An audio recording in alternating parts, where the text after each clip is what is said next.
Hello, എല്ലാവർക്കും ഇന്നത്തെ വീഡിയോയ്ക്ക് വെൽക്കം.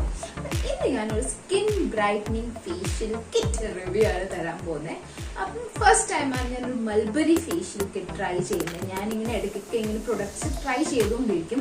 അങ്ങനെ പ്രൊഡക്റ്റ് സെർച്ച് ചെയ്ത് പോയപ്പോഴാണ് mulberry facial kit skin brightening facial കിറ്റിന് കണ്ട് ടാൻ അടിച്ചിരിക്കുക. അപ്പം ഒരു ഫേഷ്യൽ കിറ്റ് എന്തായാലും സ്കിൻ ബ്രൈറ്റനിങ് ഫേഷ്യൽ തന്നെ ചെയ്യണമെന്ന് വിചാരിച്ചു. വെളിയിൽ പോയി ചെയ്യാനുള്ള ഒരു ടൈമും ഇല്ല. 2 കുട്ടി പിള്ളേരുണ്ട് വീട്ടില്. ഇവിടെ വിട്ടിട്ട് എങ്ങും പോക്ക് കിടക്കത്തില്ല. അപ്പം വീട്ടിൽ തന്നെ നമുക്ക് ചെയ്തേ ഒക്കത്തുള്ളൂ. അപ്പൊ ഇങ്ങനെ ബിസി ആയിരിക്കുന്ന സമയത്ത് നമുക്ക് പുറത്തോട്ട് പോകാൻ പറ്റില്ല. ബ്യൂട്ടി പാർലറിൽ പോയി റിലാക്സ് ചെയ്ത് നമുക്ക് ചെയ്യാനുള്ള ടൈമൊന്നുമില്ല. അപ്പം വീട്ടിൽ തന്നെ നമുക്ക് എളുപ്പം ചെയ്യാൻ പറ്റിയ ഫേഷ്യൽ ഉണ്ടല്ലോ നമ്മുടെ കയ്യിൽ. ആൽസിന് കുറെ ഫേഷ്യൽ കിറ്റിന് കുറെ റേഞ്ചസ് ഉണ്ട്. ഡ്രാഗൺ ഫ്രൂട്ടിന്റെ ഫേഷ്യൽ കിറ്റിന് റിവ്യൂ തന്നിട്ടുണ്ട്, അതൊന്ന് കണ്ടു നോക്കണേ. ഇപ്പൊ ഞാൻ ചെയ്യാൻ പോകുന്ന ഒരു മൾബറി ഫേഷ്യൽ കിറ്റ് ആട്ടോ ട്രൈ ചെയ്യുന്നത്. ഇത് ഒരു സ്കിൻ ബ്രൈറ്റനിങ് ഫേഷ്യൽ കിറ്റ് ആണ്. അപ്പൊ ഇതിന്റെ എങ്ങനെയാ നമുക്ക് ചെയ്തിട്ട് എന്താ റിസൾട്ട് കിട്ടണേ നമുക്ക് വീഡിയോയിൽ കണ്ടു നോക്കാം. ബ്യൂട്ടി പാർലറിൽ പോയി നമുക്ക് ഫേഷ്യലും ഒക്കെ ചെയ്യാൻ ടൈം ഒട്ടും കിട്ടത്തില്ല. കാരണം വീട്ടിൽ നമ്മൾ ബിസി ആയിരിക്കും, അല്ലെങ്കിൽ ഓഫീസ് വർക്ക് കൊണ്ട് ബിസി ആയിരിക്കും, അല്ലെങ്കിൽ പേഴ്സണൽ എന്തെങ്കിലും ആയിക്കോട്ടെ ബിസി ആയിരിക്കും. അത് കാരണം നമുക്ക് നമ്മുടെ സ്കിന്നിനെ കെയർ ചെയ്യാൻ ഒട്ടും ടൈം കിട്ടത്തില്ല. അപ്പൊ ഈ സ്കിന്നിന് എന്തെങ്കിലും ചെയ്തല്ലേ ഒക്കത്തുള്ളൂ, അല്ലെങ്കിൽ ഇത് അങ്ങ് ഡല്ലായി പോകും. ഇടയ്ക്കൊക്കെ ഇങ്ങനെ ആൽസ് ഗുഡ്നെസിന്റെ ഫേഷ്യൽ കിറ്റുകളൊന്ന് മേടിച്ചിട്ടൊന്ന് ട്രൈ ചെയ്ത് നോക്കണം. അപ്പൊ എന്തായാലും ഈ ഒരു പ്രൊഡക്റ്റിന്റെ റിവ്യൂ ഞാൻ തരാം. ഇത് കണ്ടു കഴിഞ്ഞിട്ട് നിങ്ങൾ തീരുമാനിച്ചു ഇത് മേടിക്കണോ വേണോ വേണ്ടതെന്നൊക്കെ. അപ്പൊ നമുക്ക് വീഡിയോയിലേക്ക് പോയി. ഇങ്ങനെ നമ്പറിങ് ചെയ്യുന്നതുകൊണ്ട് എന്തൊരു യൂസ്ഫുള്ളാണ്. നമുക്ക് ഈസിലി നമ്പർ നോക്കിയിട്ട് എളുപ്പം ചെയ്യാം. ഫസ്റ്റ് സ്റ്റെപ്പ് വന്നാണ് ക്ലെൻസർ.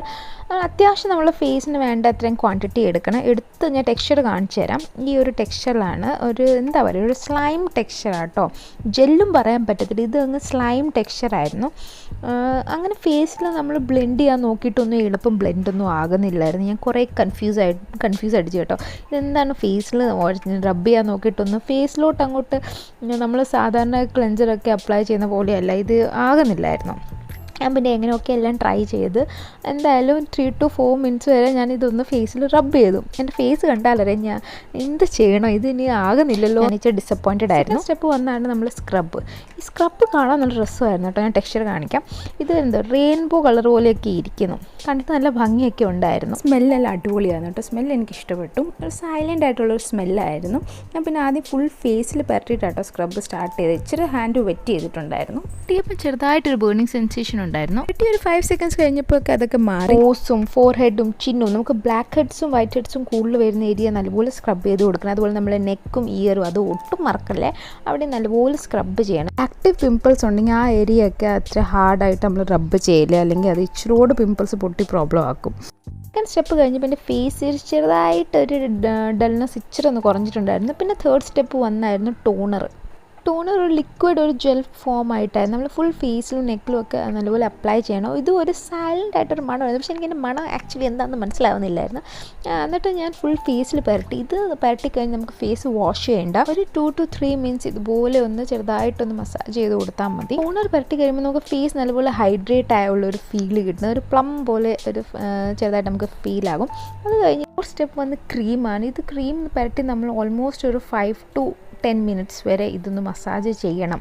ഞാൻ പിന്നെ കൂടുതൽ മസാജ് ചെയ്യത്തില്ല ക്രീം, കാരണം ഓൾറെഡി എനിക്ക് ആക്റ്റീവ് പിമ്പിൾസ് ഉണ്ടായിരുന്നു. അത് കാരണം ഞാൻ ചീക്സിലോട്ടൊന്നും അത്രയും ക്രീം പരട്ടിയില്ല. ക്രീം ഓയിലി സ്കിന്നിന് അത്രയും നല്ലതല്ല, അതുകൊണ്ട് ഞാൻ എൻ്റെ ചീക്സ് ഏരിയയിൽ അത്രയും മസാജ് ചെയ്ത് കൊടുത്തില്ല. ഞാൻ പക്ഷേ നെക്കും നോസും ഫോർഹെഡും ഒക്കെ നല്ലപോലെ മസാജ് ചെയ്തു. ഒരു 10 minutes ഇതുപോലെ നമുക്ക് സ്കിന്ന് മസാജ് ചെയ്യണം. ടൈം ഇല്ലെങ്കിൽ നമുക്ക് 5 minutes മസാജ് ചെയ്താലും മതി. സോ യെസ്, നമ്മൾ ലാസ്റ്റ് സ്റ്റെപ്പാണ് ഫേസ് പാക്ക്. ഇതൊരു മഡ് ഫേസ് പാക്ക് ആയിരുന്നു കേട്ടോ. ഇതിൻ്റെ സ്മെല്ല് ഇച്ചിരി ഒരു ഹാർഡ് സ്മെല്ലായിരുന്നു. മഡ് ഫേസ് പാക്ക് ആയതുകൊണ്ടായിരിക്കും ഇതിനകത്തൊന്നും എടുക്കാൻ പറ്റുന്നില്ലായിരുന്നു. ഞാൻ കുറേ ബലം പിടിച്ചു കേട്ടോ. കുറേ ട്രൈ ചെയ്ത് കഴിഞ്ഞിട്ടാണ് ഇതിനകത്തുനിന്ന് ഇച്ചിരി ഒന്ന് വന്നത്. ഇത് ഞാൻ ടെക്സ്ചർ കാണിക്കാം. ഇത് ഇച്ചിരി ഹാർഡായിരുന്നു, മഡാണല്ലോ, അപ്പോൾ ഇച്ചിരി ഹാർഡായിരുന്നു. പിന്നെ ഇതിന് ഇച്ചിരി വെള്ളം കൂടെ കൈ ചേർത്തിട്ടാണ് ഞാൻ ഫുൾ ഫേസിൽ പരട്ടിയ ഒരു തിൻ ലെയർ ആട്ടോ നമുക്ക് പരട്ടണ്ടേ. അങ്ങനെ ലാസ്റ്റ് എല്ലാം ഫുൾ ഫേസിൽ പരട്ടി ഒരു 10 to 15 minutes ഡ്രൈ ആകുന്നവരെ നമുക്ക് വെയിറ്റ് ചെയ്യണം. അത് കഴിഞ്ഞിട്ട് കൈ ഒന്ന് വെറ്റ് ചെയ്തിട്ട് വേണം നമ്മൾ ഫുൾ ഫേസിലൊന്ന് സ്ക്രബ് പോലെ ചെയ്തിട്ട് വാഷ് ചെയ്യാൻ. സോ ഇതാണ് വന്ന് ഫൈനൽ റിസൾട്ട്. മഡ് ഫേസ് പാക്കും കൂടെ പരട്ടി വാഷ് ചെയ്ത് കഴിഞ്ഞപ്പോൾ എൻ്റെ ഫേസിൽ എനിക്ക് എന്തായാലും ടാൻ ഇച്ചിരി കുറഞ്ഞതായിട്ട് നല്ലപോലെ ഫീൽ ആകുന്നുണ്ടായിരുന്നു. അങ്ങ് ഒത്തിരി ബ്രൈറ്റ് ആയി എന്നല്ല പറയുന്നത്, എന്നാലും അത്യാവശ്യം നമ്മളുടെ ഫസ്റ്റ് കാണുമ്പോൾ ഡൾനെസ് ഇല്ല, അതെല്ലാം പോയി. ഫേസ് എനിക്ക് ഇച്ചിരി ഡ്രൈ ആയിട്ട് തോന്നി, എക്സസ് ആയിട്ട് ഓയിലെല്ലാം പോയായിരുന്നു. അപ്പം പിന്നെ ഞാൻ ഇച്ചിരി മോയ്സ്ചറൈസറും കൂടെ വരട്ടി. ഇഷ്ടപ്പെട്ടെങ്കിൽ ഞാൻ എന്നും പറയുന്ന പോലെ ലൈക്ക് ചെയ്യണം, ഷെയർ ചെയ്യണം, സബ്സ്ക്രൈബും കമന്റും കൂടെ ഒന്ന് ചെയ്തായിരുന്നെങ്കിൽ നല്ലതായിരുന്നു. അപ്പൊ അതൊക്കെ ചെയ്യാൻ മറക്കല്ലേ. അടുത്ത ഇതുപോലെ പ്രൊഡക്റ്റ് റിവ്യൂ ആയിട്ട് കാണുന്നവരെ